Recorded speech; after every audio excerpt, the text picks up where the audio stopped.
primary care is an innovative alternative path to insurance-driven healthcare.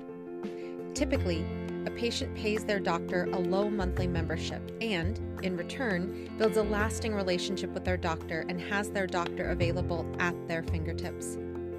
Welcome to the My DPC Story podcast, where each week you will hear the ever so relatable stories shared by physicians who have chosen to practice medicine in their individual communities through the direct primary care model.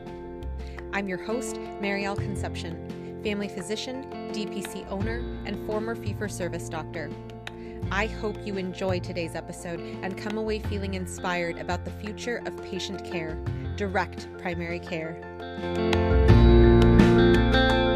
Direct primary care is a way to connect with patients on their terms and care for them on yours. I am Dr. Jessica Furey of North Star Primary Care, and this is my DPC story.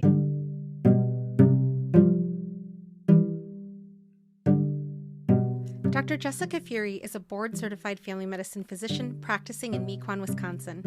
She is a native of the Chicago area and lived in 5 different Midwestern states during her undergraduate, medical, and residency training. She attended medical school at Des Moines University College of Osteopathic Medicine and moved to Wisconsin after completing her residency through Michigan State University, where she served as chief resident in her final year. Dr. Furey opened North Star Primary Care officially in the middle of 2022 and believes that direct primary care is the remedy for both patient and physician unhappiness in the traditional fee-for-service medical system. She lives with her wife, Emily, 2 stepchildren, 2 cats, and innumerable plants in an area just outside of Milwaukee, and is happy to encourage and offer support to any physician thinking of making the leap into DPC. She feels life has too much to offer to stay stuck in a system that doesn't support physicians or really care for patients. Welcome to the podcast, Dr. Furey. Thank you so much, Marielle. I'm happy to be here. I just love your name. And I also love that you are on this podcast because we just met this past summer at Dr. Ryan and Dr. Gupta's mastermind in the Chicago area. And it was just so incredible to hear your story and your journey. So I'm so pleased that the audience gets to hear about it and from someone who has a freaking awesome name. So, well, thank you so much. It's Furey because when I put her into my phone, it was Fury like Nick Fury, and that's not the correct spelling. So just a side note there. People usually tell me I sound like a monster truck driver or I can't remember some of them, but my favorite was that I sound either like a comic book villain or a captain of the roller derby team. That's awesome. So As you listen to Dr. Furey's words of advice, think about helmet, knee pads, elbow pads, roller skates, man. I'm suited up right now. Yeah. Love it. Love it. I really wanted to open with this amazing background that you have, because I just love when people come into medicine with totally different backgrounds. Like if you've seen one DPC, you've seen one DPC. If you've seen one DPC doctor, you've seen one DPC doctor. So can you tell us about your non-medical journey before you decided to choose medicine? Sure. Yeah. When I was a kid, actually, I was just reading through some old journals that I had from high school, and I think I had ones from junior high. And it talked about how I wanted to be a doctor, and I really planned on going pre-med when I went to undergrad. And that was my plan. And in the interim, I just fell in love with writing and communications and reading and that whole literary world. And I thought, what if I worked in editing or publishing? And because I was doing that so much, I didn't have any doctors in my family or anyone that kind of showed me what the medical world was like. So I stayed with what I knew, and I ended up majoring in English and working in book publishing and writing freelance. And while I really liked a lot of parts of that, eventually I just felt like I wasn't contributing anything to the world. I wasn't helping people in a way I wanted to. So I decided the second publishing company that I worked for paid for half of the classes you took, regardless of topic, up to a certain amount per year. And I thought, you know what, I had this nagging voice that always said, go back to medical school. And I thought, I'm just going to start taking classes and see how it goes. And the first night of the first class that I took, it was an anatomy class. And I thought, this is absolutely where I should be. And I was so glad that I went back, and I just kind of chipped away at it for a while until You take enough prereqs to take the MCAT, and then you do that and you apply to school. And then I just kept going. As you discovered that medicine was your calling, where you could help people out and you could love your job by helping other people understand their bodies and diagnoses and preventing diagnoses, what was your life like while you were in your fee-for-service jobs before going into DPC? So my first position was with a hospital-owned system, and I loved being able to connect with patients. And I do think it's good that I did publishing and writing first. I think it gave me an experience in the business world and in the corporate world. And I think it helped just hone my skills in talking to people and working on my own. So I'm glad that I did that and then went into medicine, because I think it helped with my communication with patients. And I do think it helped that I was a little bit older, that even if I had just gotten out of medical school or residency, people tended, I think, to give me a little bit more credit for having more experience because I was a little bit older. But I felt good that I was contributing in the way that I had always intended to. So before I got into publishing, and I felt like I was making the difference that I wanted to be making. Did you know that you were going to be a particular type of doctor, or did you explore being a pediatrician, being a surgeon, different routes of medicine while you were in medical school? Absolutely. So I was one of those people that liked pretty much every rotation. And I think initially I had liked working in the ER because as a student, as a med student, it's fun. You've got different things coming in and it's exciting, and you've always got something changing and it's fast paced. But then, and I actually applied for residencies in emergency medicine. And then I woke up one morning and I was like, oh my gosh, I don't want to be in emergency medicine at all. But I did like the variety. And so I started looking at IM and FM residencies. And I loved that family medicine offered so many different possibilities for branching out. So I could work in geriatrics. I could see more kids if I wanted to see just kids, because for a while I considered pediatrics. I could do hospice like I ended up doing for a while. I could run a marijuana clinic. I could do all sorts of different things, and I wanted to be able to give myself as many different choices as possible. Definitely keeps it fun. So that's awesome. Yeah. Now, when you got into residency, I want to ask about that time between third year, possibly fourth year in some people's residencies, where they're thinking about, what am I going to do after? So when you were thinking about, what am I going to do after residency, did you have your eyes set on a particular job? And if so, why? So I really had no idea. I'm one of those people that learns retroactively. I can look back and say, oh yeah, I can see why things sort of unfolded the way they did. And now I understand how it works. But at the time, I didn't even understand. I thought really kind of the only option was a hospital-owned practice. I feel like we all get sort of funneled down this path where it's like, oh, private practice doesn't exist anymore.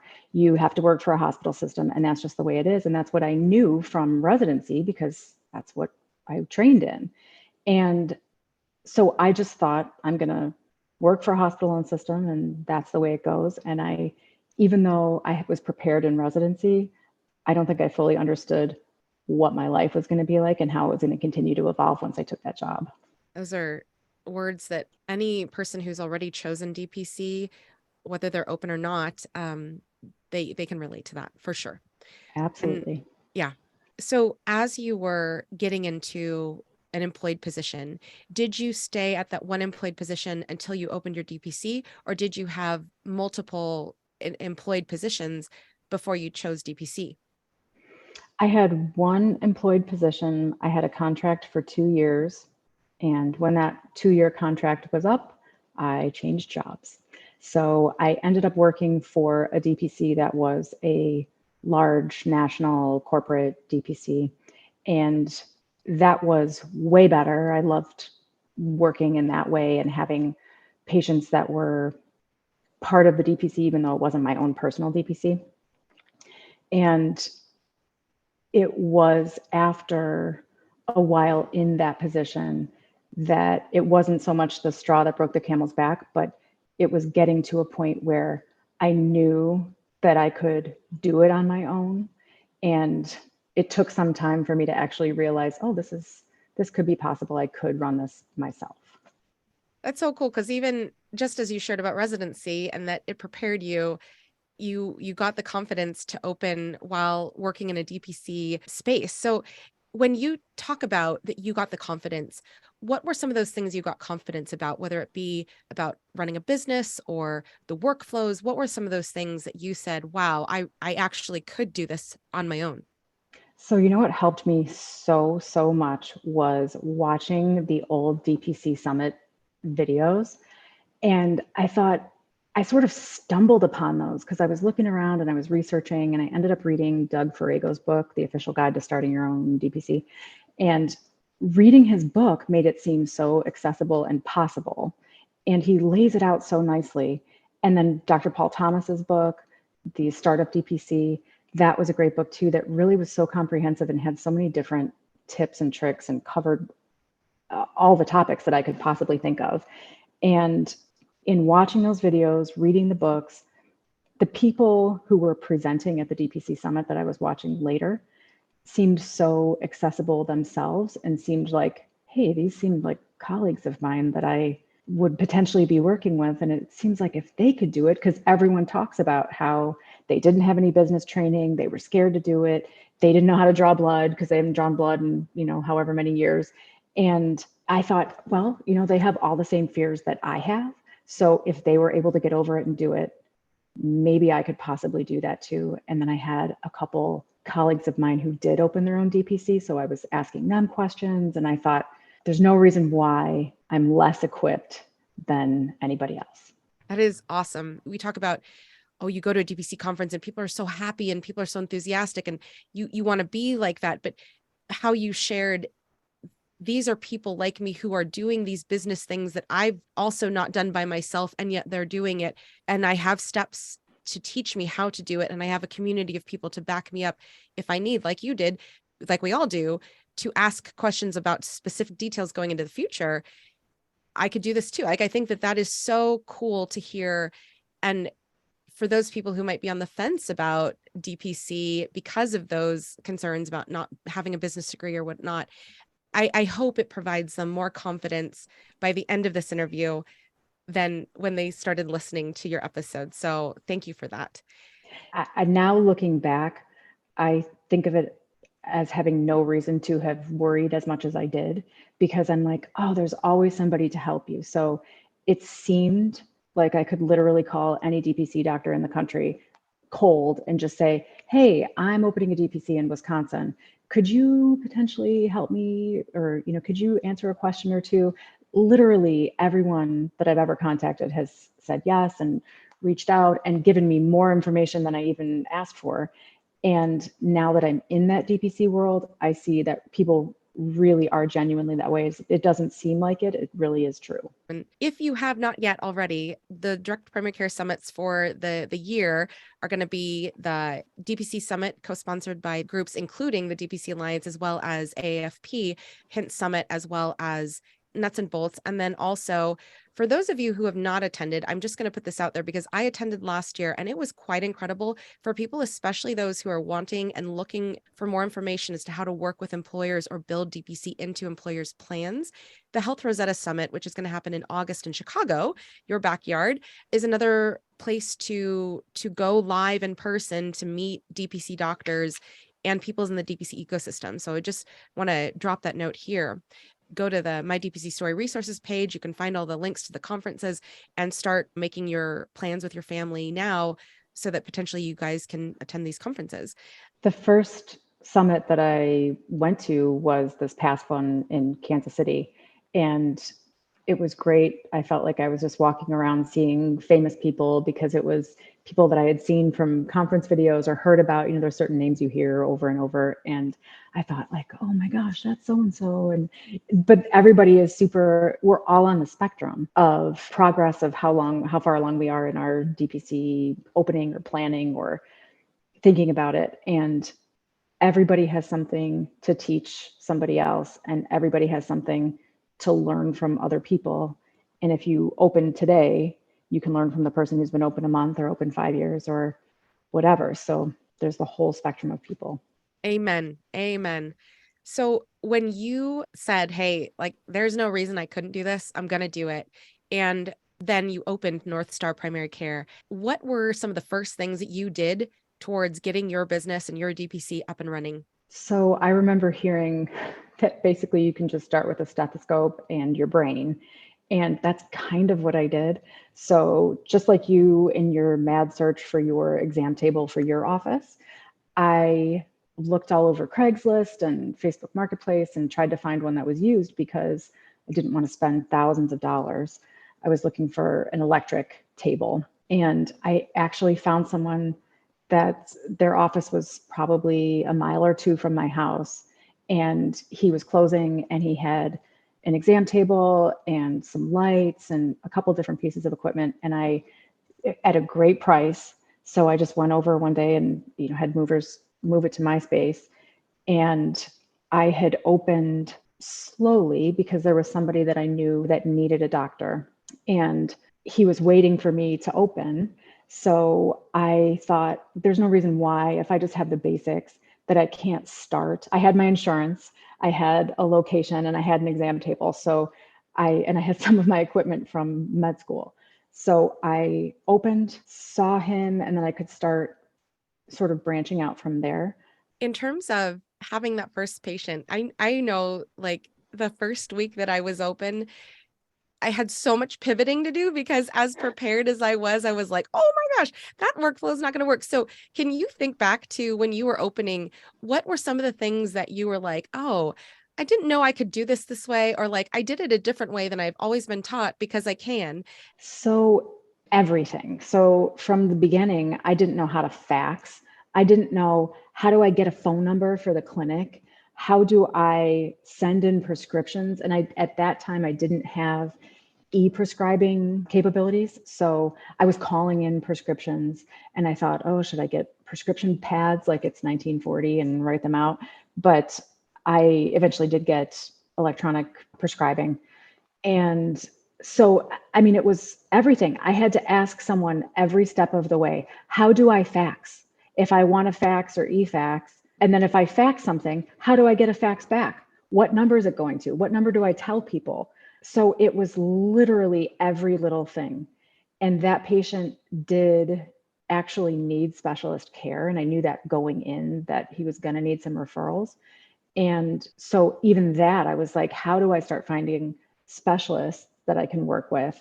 And how do I then send a referral for the specialist? So basically anything that you could have to try and figure out on your own, I did. And I asked someone. I just thought, it's okay, I'm going to be annoying for a while and just have to ask every single question.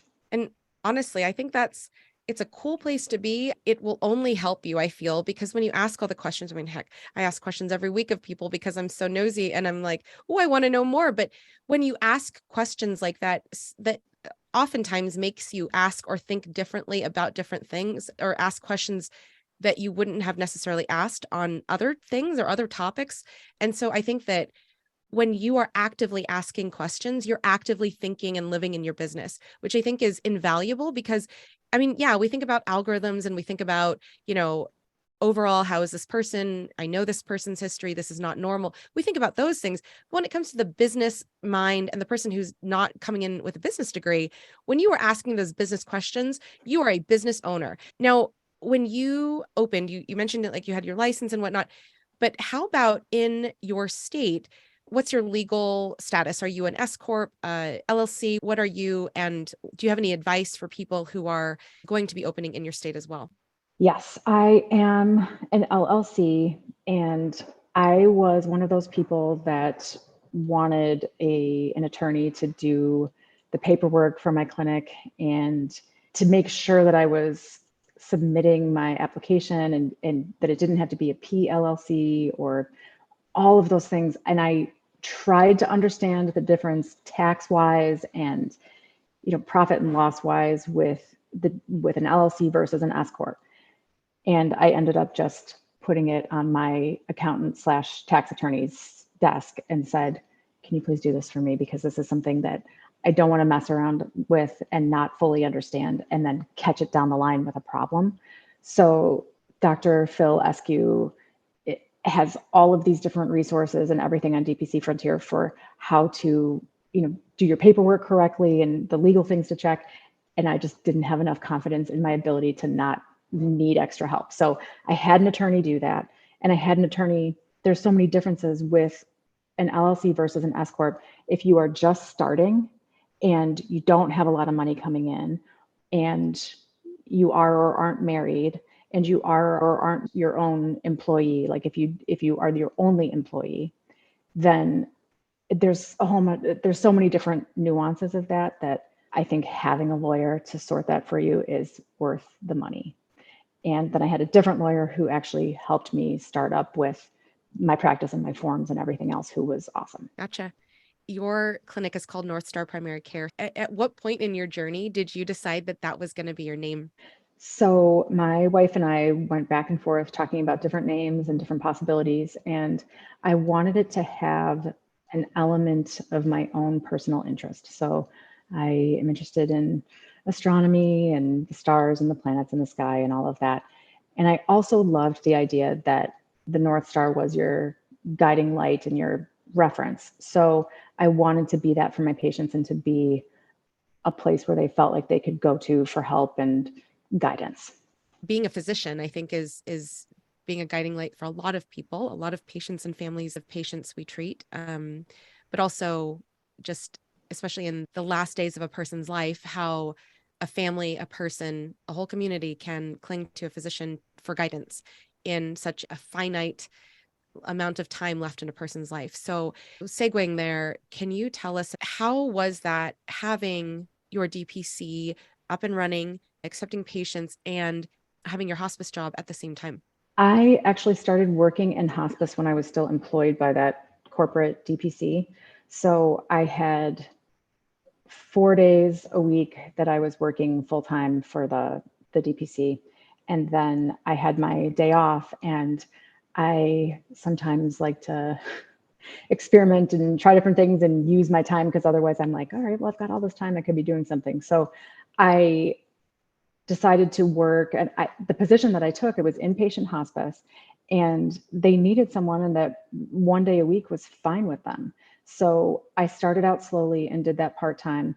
So then when I transitioned and left that DPC, I still had the 1 day a week job in hospice, but they were expanding and wanted me to work more days. And it happened to be that coincided with when I was leaving. So then I started working more days with that, and then started the DPC, and the hospice job continued to evolve, but I could, because it was inpatient, round on my patients early in the morning, see everybody at both inpatient units, do my charting, and still schedule patients that day or on other days.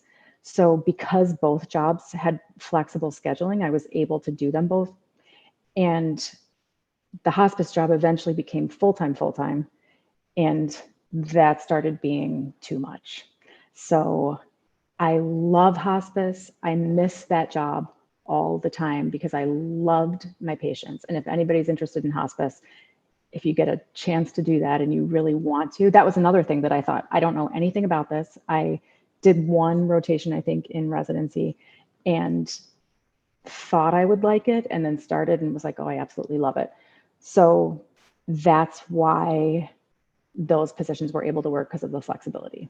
And in terms of hospice, had you opted out of Medicare at that point, or did you need to stay opted in because of working in hospice? So I did need to stay opted in. And I know that people work it differently in different ways depending on all different circumstances. But I stayed opted into Medicare because otherwise I wouldn't be able to do that job. And I currently still have 2 telehealth positions that I do as well. So because those are super flexible, and I'm able to work those in times where I'm not scheduling patients at my clinic. So I think about opting out of Medicare all the time, but I wouldn't do that until I was absolutely sure that I had at least a handful of people that were going to be wanting to sign up. And then as part of your DPC, had you thought about a hospice offering as a separate package or something that any community member, whether they're a member pre-hospice admission or not, could access? I would love that. And I have thought about running a hospice and having my own hospice.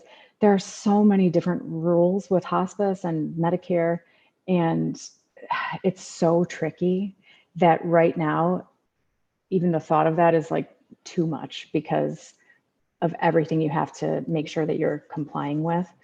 But it is something that I still do think about. I think that that is such a special time in life. And we put a lot of emphasis on making sure that we have a good birth experience and making sure the mother's okay and the baby's okay and your entrance into this life is solid. And on the other end of that, it's really great to feel like you're helping close that chapter in that person's life in a way that's successful and peaceful for them too. And I just want to add personable, because that's the last thing you want to feel, or you want a family to feel. That's just like from my experience with my dad passing in hospice and just being in a room with terminal ill patients or Mhm. families of people who were terminally ill in the ICU. If you are still a number, if you're treated as I have 16 patients to go on the wards, I can't talk more than 5 minutes with you.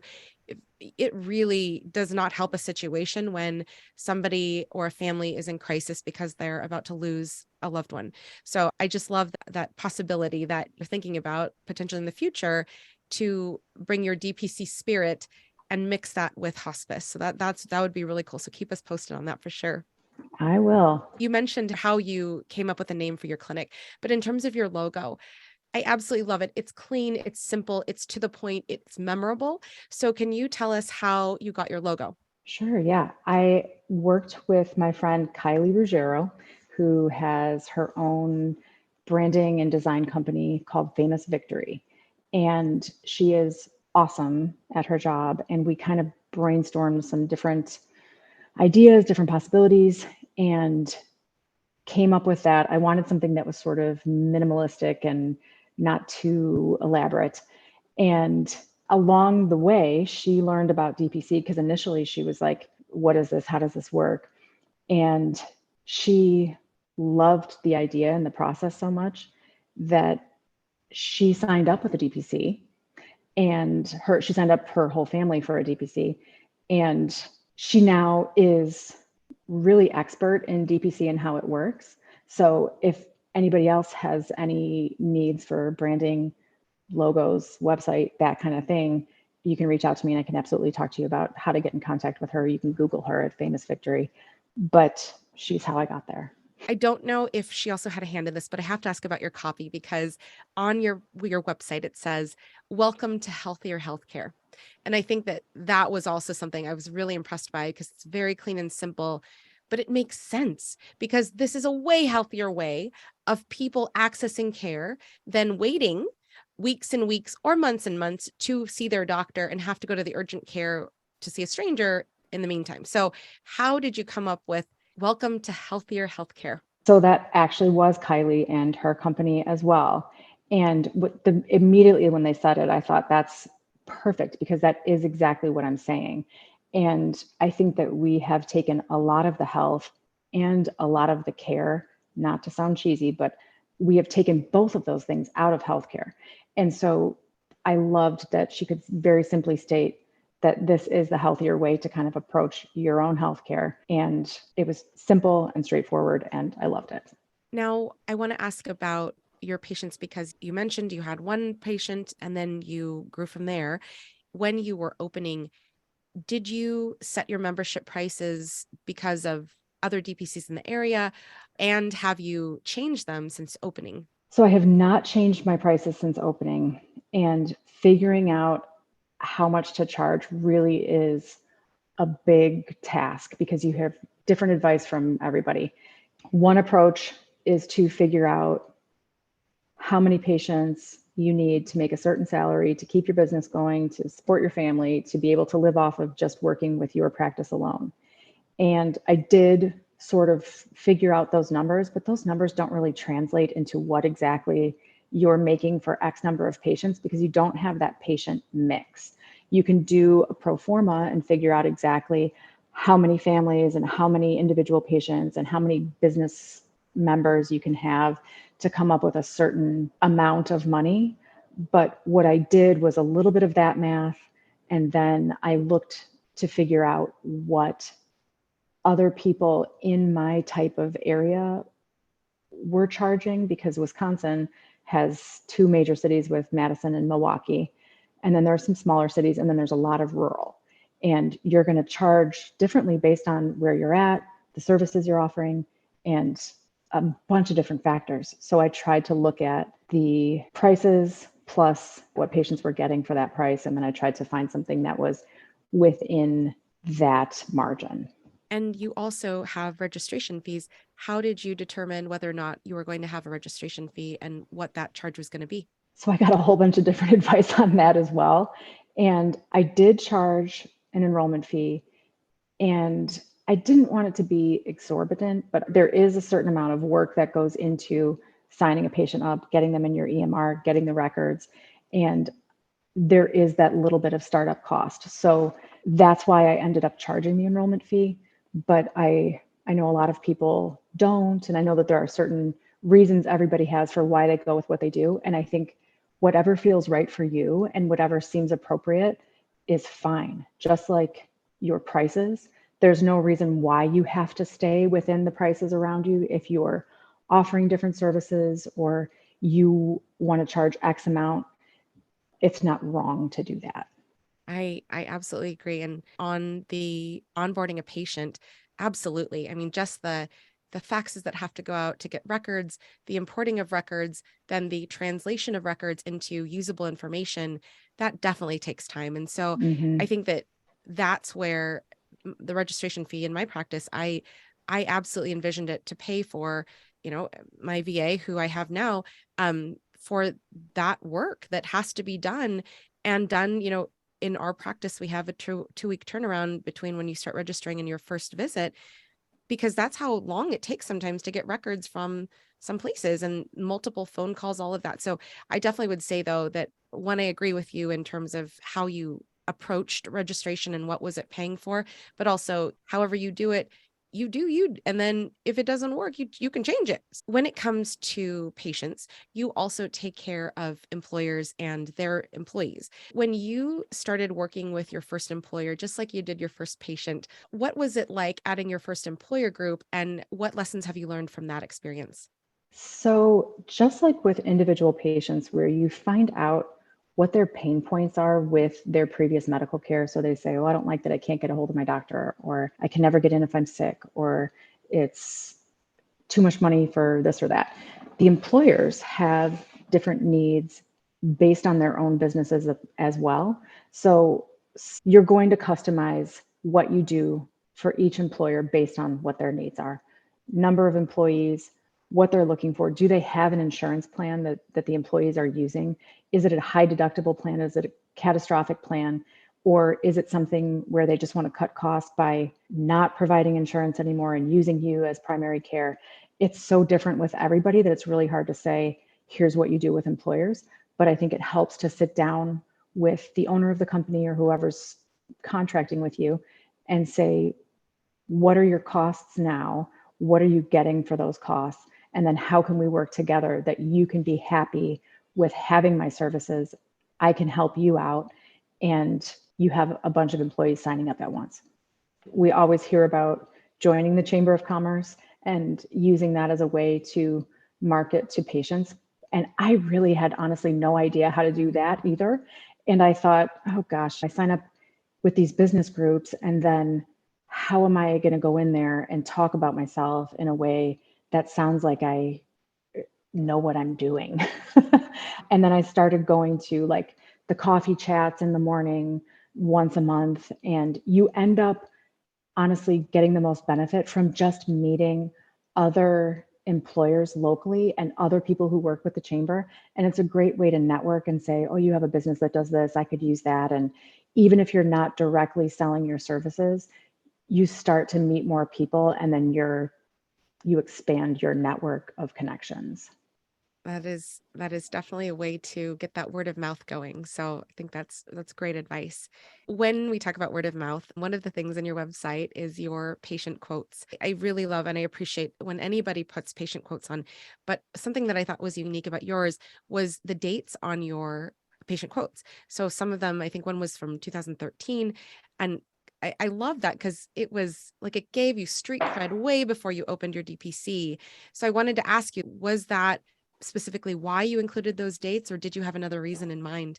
So the dates were just how long that person had been my patient. So I wanted to have something that did give prospective patients an idea that there are other people who were happy seeing me as their doctor. And I did have a history with patients who had followed with me for a certain period of time so that they were a little bit reassured, not that you couldn't just put whatever you wanted on there, but that they knew that there were people who were happy and who stuck with me. And I did have patients find me who I used to see at other places. And after my non-compete was up, people started being able to contact me and come after and find me. So that's been good too. I think that's so cool, and I think it's really humbling sometimes when you made such a difference in in that person's life that they specifically are looking for you. So I think that's so cool. I had a potential patient reach out to me on the podcast to find her old doctor. So that's those patients, man. They when they love you, they love you. So that's awesome. You've had experience in both Mequon as well as Cedarburg. So can you tell us about having two locations and what does your practice look like today? I started off with one room in a building that also had massage therapists and a physical therapist and a gym. And that building continued to evolve into more of a gym. And when my lease was up, I moved to my location in Mequon and joined a collective in an office that was also a wellness collective called Navigate Wellness. And it has mental health therapists, a functional medicine doctor, and actually another DPC doctor now. And we have a bunch of different office spaces that we use. And it's been great to work with other people who are like-minded. Everyone owns their own practice. So the collective was great to work with your own company, but side by side with other people who also had their own companies. And it's great for my patients to be able to say, hey, we have mental health therapists here. If you want to see everyone in this building, you can. Or if you want to see someone else, you can also do that. And then to have a functional medicine doctor, there are sometimes patients who want extensive hormone panels or other things drawn that I'm not as familiar with. So it's great to be able to say, oh, there's also this person here. And it's also nice to have the support because I think we're used to a lot of times working alone, and you go into work and you're like, oh, there's other people here. So you have that camaraderie, but it's also great for networking and referrals and even just asking, hey, what do you do about these things? How do you handle this? Do you have a company that does this or that? And it's great. When we talk about networking and whatnot, I want to just draw attention again to the fact that where you and I met at Dr. Ryan and Dr. Gupta's mastermind in Chicagoland, that was an awesome experience. But you touched on the videos that you watched and the books that you read and the conferences that you attended. In terms of a smaller group, like a smaller network, a networking event of specifically direct primary care doctors, what are some things that you would suggest you should think about in terms of attending a smaller event versus a larger one? So I think all of them are beneficial based on where you're at. So the mastermind groups I think are great. And I love that they are tiered so that you can say, okay, I'm thinking about it. I haven't really started. I've started. I want to practice my skills. So I would say anytime that you come into contact with more DPC doctors, you're going to learn something. You're going to meet people who have information, and you're going to be able to help other people too in using your knowledge to answer questions they have. So the summit is great for CME, for meeting other doctors, for having a really broad exposure to vendors who are there, to different ways of doing things. and it's worth every penny. The mastermind groups are also invaluable because you get to talk more one-on-one with people, and you get to have a little bit more in-depth exposure and experience with that person in their own way of running their practice. Plus, you do get more educational material and you're constantly learning. And I think that's so helpful for the DPC doctors because we're no longer part of a large group where there's grand rounds and you're getting exposure to CME and lectures and everything regularly. So this is a way to do it with other people who are doing exactly what you are doing. So it's directly beneficial in a way that really matters. I love that. And I love just thinking about how you were reading your diaries from back when you were a little girl dreaming, and hearing your story as to how you got to opening your DPC and how you are contributing to helping others open theirs. This has been an incredible talk. Thank you so much, Dr. Furey, for joining us today. Absolutely. Thank you. And I want to tell anyone who's got questions or wants to reach out, please do, because I'm so glad to help anybody have a little bit more confidence. That's all you need.